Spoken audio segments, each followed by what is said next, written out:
Hey, everybody. Welcome to the Writing Room. It's our newest edition. I'm here with Kim Stuart. I'm up in Canada on the side of a hill. I'm 2,000 feet up on the side of this hill because that's the only place where the satellite dish can find a satellite. And I just think this is so great that we're able to still do this. Hi, Kim. How are you today? So good. I am 10 minutes away from a flat cornfield. Our reception is exceptional. So, so happy to see you in your environs. It's so good to And see your we've face. got Megan Fate Marshman on with us today. And if you haven't met Megan before, this is going to be a treat for you. I remember being at an event, and then there was this amazing speaker that had everybody captivated. And then it was this gal, and she was going on, and I didn't even wasn't close enough to hear what she was saying, but I wanted in on whatever that was.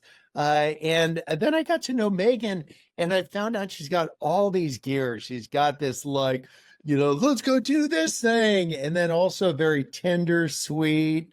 To say you're just such a delight, Megan. So welcome to the Writing Room podcast. Oh, it's so good to be here with you. I haven't thought about that moment meeting you. I'd say I have two thoughts on it. Number one, you were taller than I thought. And if people haven't met you in person, I love that you're tall. I think that's a fun fact that maybe not everyone knows, and they won't know from watching a podcast. So there you go. Yeah. And then number two, what you don't know is I had pulled a red eye right before that speaking event. So I remember I flew from West Coast to East Coast, and I assumed I'd sleep on the all-nighter plane, but I think he was 3 years old at the time, and he slept like a champ, and I didn't. And so I think maybe a little bit of that energy, while I want to credit it to just personality, I think it was also pushing to get through. But we made it. And look, here we are, however many years later, on a podcast together, also with Kim. Oh, man, this is a delight. So good. So I love for people that listen to the Writing Room. Sometimes people are authors, and not a word, should be. Sometimes people are in what I would call pre-contemplation. They're thinking about it, but they haven't written. Some people, faith guides their steps, as it does for us, and others not so much. And so this is just this safe place to come and talk about words and things that matter and would drive you. And so with this new book, Kim, could you introduce Megan's new book? We were both laughing before you jumped on about this Instagram reel we just saw with people throwing you all these books, and only you could catch them all. Well, Megan, you and I have climbed a mountain together, which was a wonderful experience. I feel like that unites people forever if you have sweated on a peak. And I didn't know that you had such great hand-eye coordination at that time, but now I feel, in retrospect, I'm very comforted that if something had gone wrong, you would have just dealt with it while still looking at a camera. Yes. This is an appropriate metaphor, actually, for your new book, because the title, I want you to talk actually really about the heartbeat of the subtitle. I always feel like the subtitle is where we kind of get into the nitty gritty of what we're doing. That the main title is Relaxed, which was a surprise to me, given how very unrelaxing the last few years of your life look from the outside. And I'm guessing that the subtitle helps us bridge those hard-won truths that are all through this beautiful book. So can you talk to me about the subtitle and about how relaxing with the one who does not worry about a thing has carried you in the last several years of your life? Oh, man. I can remember sitting across the table from Mike Foster, and I was rambling about something, which if you have a therapist in any context, he wasn't. He was just friend in this context, but naturally I started talking to him like my therapist. And I remember rambling about whatever it was, and he looked at me, and this is well before I thought of the book and well before I went through tragedy. And he looked at me and said, "Everything's going to be okay." And I trusted him. And I think the subtitle, which is Walking with the One Who's Not Worried About a Thing, reminds me of that moment sitting with Mike. When you're walking with someone, that knows more about what you're dealing with and how it's affecting you than you do. All you do is ramble or feel or experience, and you're trying to make sense of it, or you're trying to, quote, just figure it out. When that's you, when there's someone who knows something more. And now, if we're talking about God himself, he's outside of the timeline that we're even living in. And if he's not worried about it, when I'm walking with him, the potential is, exponential from what I felt with Mike, which was pretty profound. I remember looking at him and going, I believe you.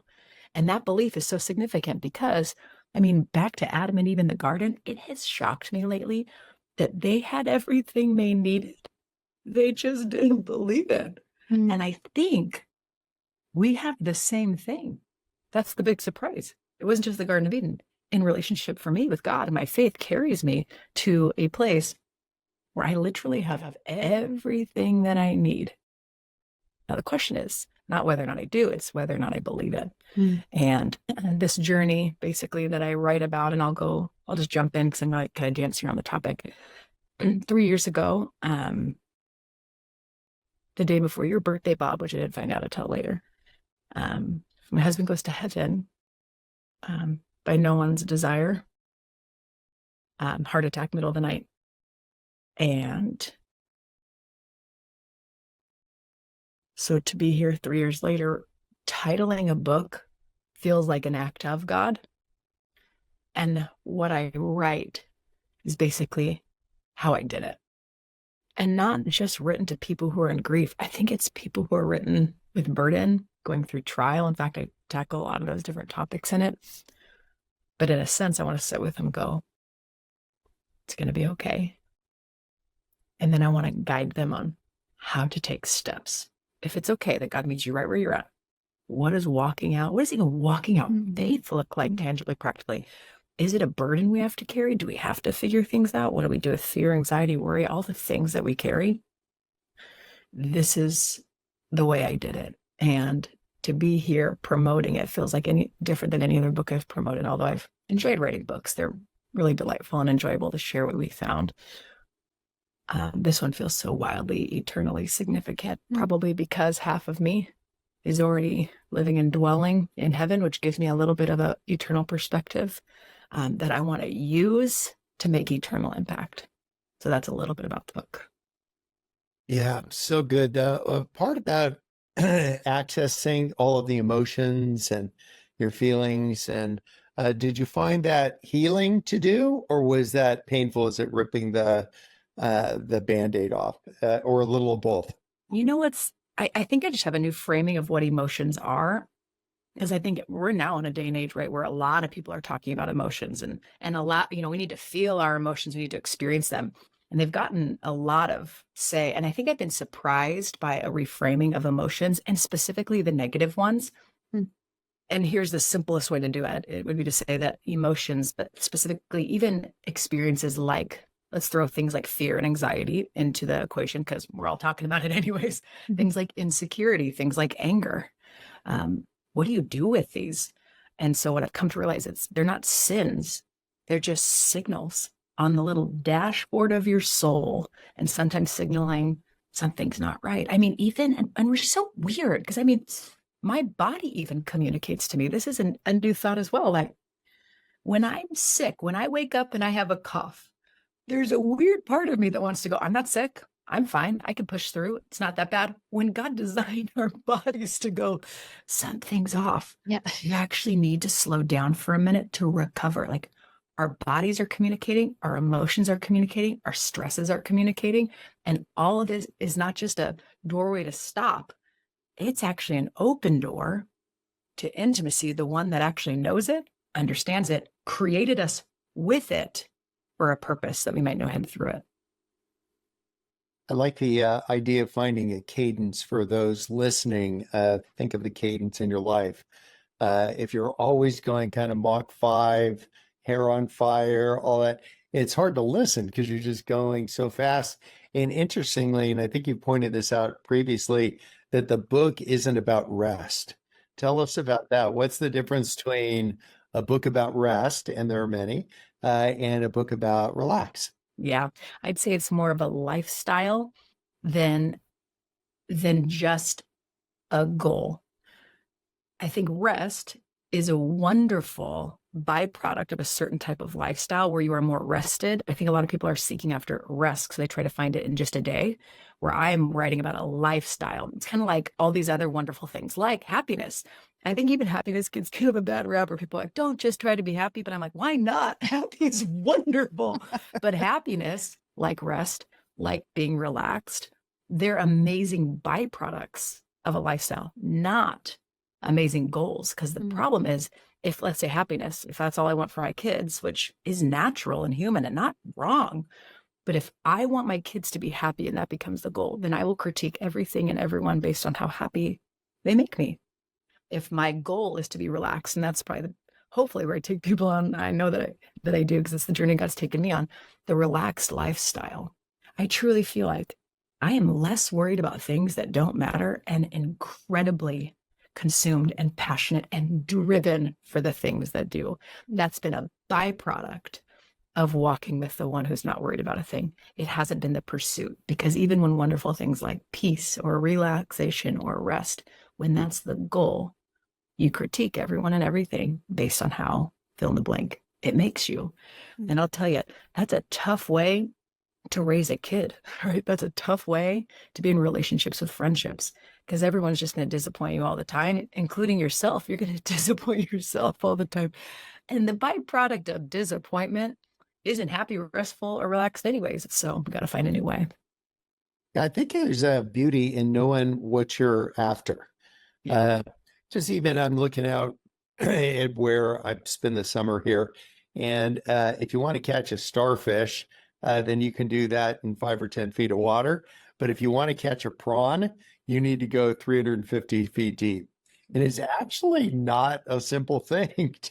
Like, that's a lot. It's easier to kind of get down there, but to pull it up to see, did I get what I was looking for? That takes a kind of next level of commitment, and it can be a little bit exhausting too. But to aim for, I'm just not aiming for starfish in my life. I'm not aiming for just happy, that idea of aiming for holy, but to do it with the byproduct is you can smell the cookies in the oven. You see happy, but it's because you knew what you're fishing for. Yes. Kim, what were your reactions? Because I know you flipped through the book as well.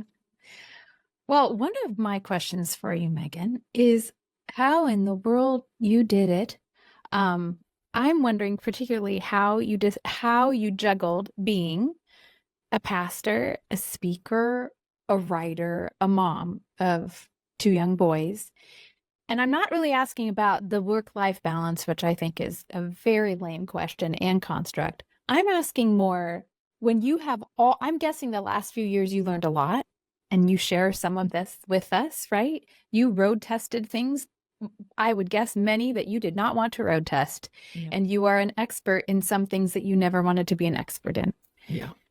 So one of my questions for you, even that question makes me cry. One of my questions for you is how you chose. We have a lot of listeners who are looking, unfurling in front of them Post-its of all the things they know from the last few years or from their life. And they're trying to decide, how do I distill all of this into a book? And even how do I choose which Post-it? You have been speaking, writing, pastoring. There's a lot that you've spoken on, thought about. How did you decide this was the lane for right now? Yep. It happened because my husband had pushed me to further education. So to get my doctorate in something called spiritual formation. So if I'm going to be a pastor, communicator of God's word, if I'm going to be these things, I might as well try to figure out how to be really good at it. And so there's a doctorate called spiritual formation, which is a fancy way of saying becoming more like Jesus. So being a doctor of how to partner with the Holy Spirit to make people more like Jesus. Sounds good. So I got into it. And then 4 months into the program is when Randy goes to heaven. And I felt this like, do I keep going? Is that a way to honor him? Is there purpose and timing? And so I kept walking it out. And I knew this had to be the topic because we were one day tackling the topic of the sanctification gap, which is the difference between where I hear that I should be and where I know that I really am. And we think about this, we just don't have that, maybe those terms. Like if you're sitting in on a message, let's say a leadership talk or a church conversation, doesn't matter. And you're sitting there and you hear this ideal and you're like, yes, that's what I want. But you're consciously also aware of like, and I'm not there right now. What do you do with the gap? And we sat there and we spent an entire day lecturing on and receiving lecture discussing, what do you do with the gap between where you're at and where you want to be? And where we landed is that there's 3 temptations that are somewhat surprising of what people tend to do with the gap. The number one is despair. And despair looks like a lot of things. Some people, it's just giving up in general. But I think there's actually a big rampant portion of despair that is sitting in the pews at church every week. And it looks like this.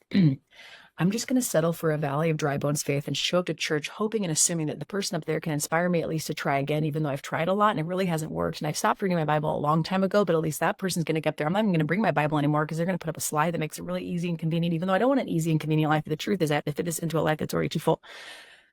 And you just kind of despair when it comes to personal intimacy with God and figuring out this faith. And so you just go, I'm going to rely on other people to do it. So I'm going to buy the next book, listen to the next podcast. And so despair, that sounds like a really heavy word. I think it's a lot of people's reality. It was for me. And you just kind of go, all right, I'll just kind of keep doing this and settle. You know, they may hear, I imagine that person, Bob, who's following you, and you talk about another retreat and you're like, and you post that retreat and it almost feels like a dream that if I could go do that writer's retreat, I could do the thing that goes, but do I have it in me? And that little thing that keeps them from saying yes to that, like that's despair. And that's the first temptation, and it's not God's best for you. If you've been waiting and lingering and wanting to sign up for it, it's time. But that's an aside. Okay, so number one. The second one is the immoral temptation. I think this really nails why so many people are departing from the church. Even if they're not necessarily departing from the faith, they're just going, wait. Immoral being like, if you're going to tell me that there's a moral standard that I keep on missing and some preachy ideal like pray without ceasing, good luck. So what I'm going to do is find a different kind of moral compass. Like maybe I'll jump outside of the Christian faith and go living a really good life, doing a lot of good things for other people. And it's not necessarily wrong. It's just not the right. Or it does look like the extreme where they go, I'm not going to show up somewhere where they keep telling me I'm going to keep missing it. So I'm going to find a totally different definition of success. So they depart, whether it's from church or from God himself, and go, I'm just going to live for myself and live with whatever this culture tells me is going to feel right and feel good. And in the moment, I'm going to do everything I can and then try to enjoy the life and hopefully bless a bunch of people on the way, because that actually makes me feel better. But even my means for doing that might be more self-focused. Immoral temptation. Now, the third one shocked me.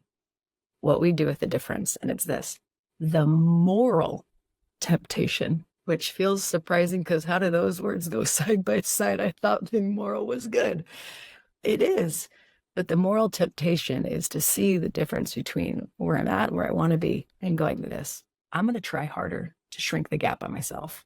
And that's where the Christian faith becomes a burden. That's where quiet times become a burden. That's where church attendance feels more like a duty than a delight. That's when all the things that when Jesus says easy yoke, you're like, it doesn't feel like that. I mean, I believe you because you're Jesus, but it doesn't feel easy. Nothing. And these are the 3 temptations that we find. And so, of course, there has to be the answer. So what is the answer? And the beauty of it is the gospel of Jesus. The good news of Jesus is that the best response to us not being as we should be isn't even our response. It's his response. And here's kind of full circle everything we've talked about so far. His response is he meets us here in our sad or in our anger. And he's not asking us. I wonder how many moms are listening in and you've gotten angry lately with your kids and you're resolute to go, I'm just going to stop being angry. I need to stop being angry. That's moralism. That's you making the Christian life about you doing it perfectly versus the reason Jesus came was because he's the only one that did. And you can acknowledge like what the surprise is rather than just trying to fix the anger by yourself. It's just to open it up and learn about yourself in the process. So the beautiful thing, and you talked a little bit in the question about like, how did I do it? How did single mom, like back in school, working, the financial burden, like, and it's weird. I actually was asked a similar question not too long ago. And when someone said like, how'd you do it? I closed my eyes And the weirdest part is I imagined all the moments I failed doing it, when I screamed at my kids, went into our guest bedroom in the corner and cried because I didn't want to do it. And I didn't sign up for single parenting. And the moments that I felt like I just wanted to quit everything in the middle of preparing for the biggest things that were right in front of me. I just didn't care about those things anymore. Is when you lose someone and half of you's in heaven, you just don't care about the things like trying to make everyone happy or like you. You're like, forget that. I'd rather do something purposeful. So the big surprise is how I did it, is recognizing that I didn't have to, and that everything in my life is what God wants to do with me. And I don't have to do anything alone anymore. And in a life of singleness, not doing things alone has been the greatest gift. And the surprising byproduct, when I looked around the table of my closest friends and told them my book title, they said, that's an act of God. And we've seen it. And it's not been because you've tried harder. And the big aha is not to work harder. It's actually to do everything you're already doing with intention and with God himself. Yeah. Part of it too is just understanding what's going on. I'm imagining somebody's in their car or out for a jog, and so they want to put handles on this. And so think of something that's going on in your life. And then instead of just saying, well, I'm just going to pray about it, just try to understand it, what actually is going on. Up here, the tide goes out 2 times a day, 12 feet, and it comes back in 2 times a day, 12 feet. So instead of saying like, oh, wow, everything's wrong, you just be like, no, that's what the tide does. It goes down, it goes up. And so when I understand the tide, then I understand what's going on in the context of what the tide is doing.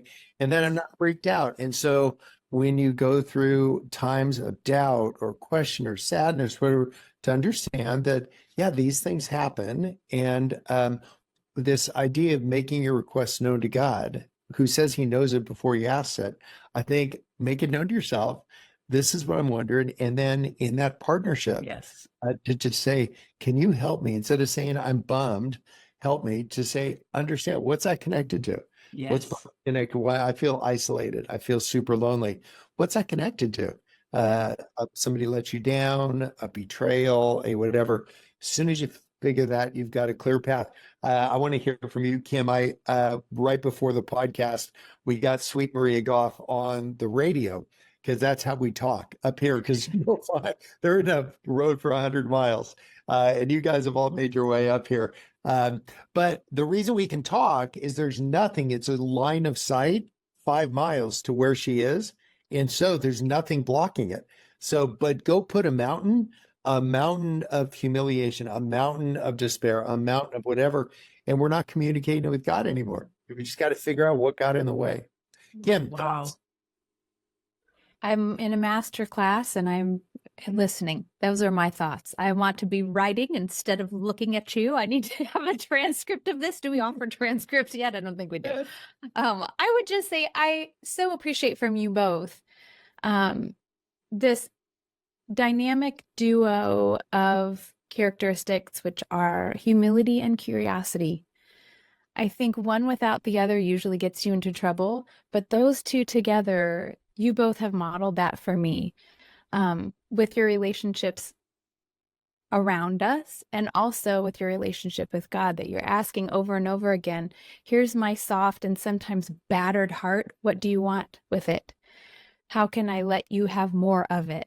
And in my experience, that posture means great stories and great writing and great willingness to look across the laptop at the person beyond the screen. And Megan, you have such a gift for that. I feel like your hope for the reader, and I hope every writer listening, let's catch this like wildfire. Her hope, our hope for our readers is that they will find that deep-seated relaxation, that deep-seated confidence in the one who's not worried about anything. If you write with that undergirding you, holy smokes. Yes. The worry is not then, may I write the best, sparkliest paragraph? It gets way beyond that into all the good stuff. So Megan, I'm just really grateful you wrote this book. I love it. I'm going to translate something that I typically say to speakers, but translate it to writers that for me as a communicator has made all the difference in the world. By human nature, when you give a message or write something and someone intakes what you write or speak, the natural human nature is to go, how did I do? Did I do okay? And then you critique it and you wish you would have said something better or that it was better or fill in the blank. I didn't know there was really another option other than trying not to do that. And here's the other option. And this is how I prepare messages. And I think it's how I wrote this book. When you let something change you and then you share it, you suddenly go, you have to get this, and it will come out in your writing. It will come out in your speaking. That's it. It's suddenly not, I have to critique how I'm coming across. It's no, if I found out some crazy good news and you two, my buddies, are sitting in front of me, I'd go, okay, you have to get it. Well, I'm not critiquing how I'm saying it afterwards. I'm not like, was I clever? Was I liked? Like, I'm not thinking that. Right. That's how I feel about this book is, I have to share with you what I found. Turns out it's possible that anxiety has a purpose. It's possible that grief can take you somewhere good. It's possible. And it's not only possible, it's the best possible life is to not do all this stuff alone. And you, Bob, brought up like, let's put handles on this. And I love the visuals you give because I go, yes, because those things feel like mountains. One way that I tangibly live out the message of this book is actually a surprising way because, when you start, if you pray, if the listener prays, you've ever prayed before and you start praying. So my professor said this, it was so good. He goes, like when you're praying, it's like a little performance prayer and it's going well. And then suddenly your mind starts to wander and you're like, and you kind of go there for a bit and you're almost in like a dream sequence. And then it takes you like 90 seconds to realize it. And then you pause the prayer, shame yourself back to the performance prayer. And you're like, I'm so sorry. Not sure what happened there. I'm back. And you have hit left. That's good. Wanted to get back to confession. And we just live. And here's the aha, that a wandering mind in prayer is actually a gift to knowing what's on your heart, to knowing what the mountain is that's in front of you. Good. Because where's your mind wandering to?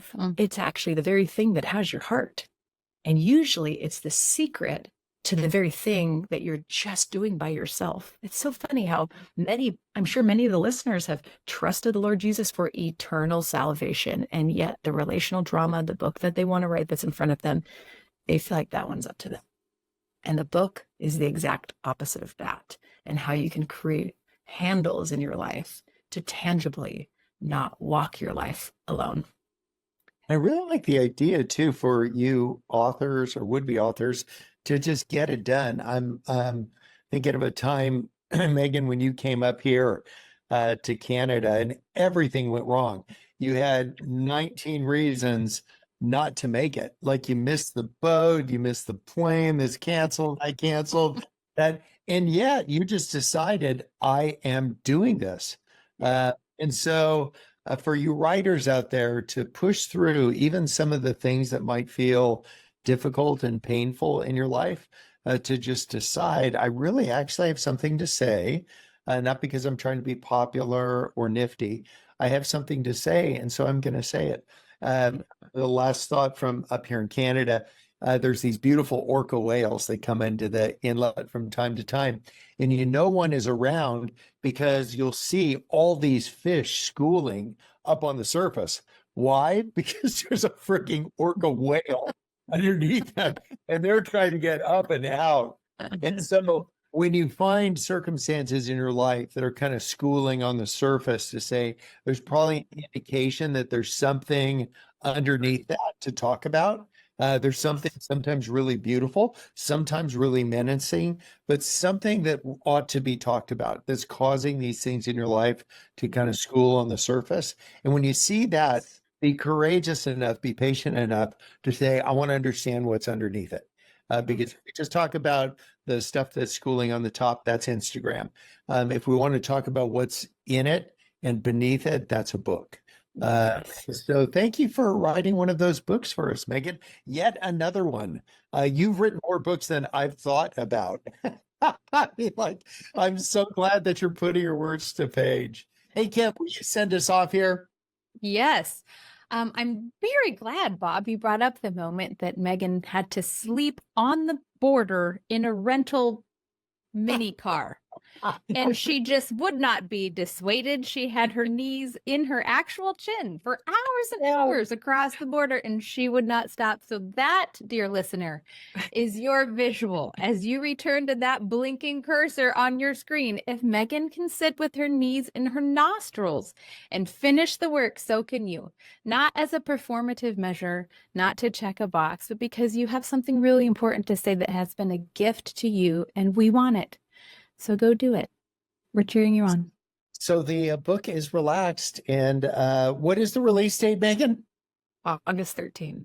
You guys pick up a copy for a friend, read it first, and then give it to a dog-eared. And it isn't it's not a transactional thing with authors. This is the signal to publishers to say, let's publish more books. Let's find, this is where it itches for people. Let's scratch there. And so it's really doing a solid for an author to pre-order a book. So do that if you can and get one for a friend. You guys, you've been listening to The Writing Room. Megan Fate Marshman. I love that. There's MacGyver and Jesus just have one name, but I love that. So keep it going. So thank you so much for your time on the podcast. And we'll talk to you guys next week.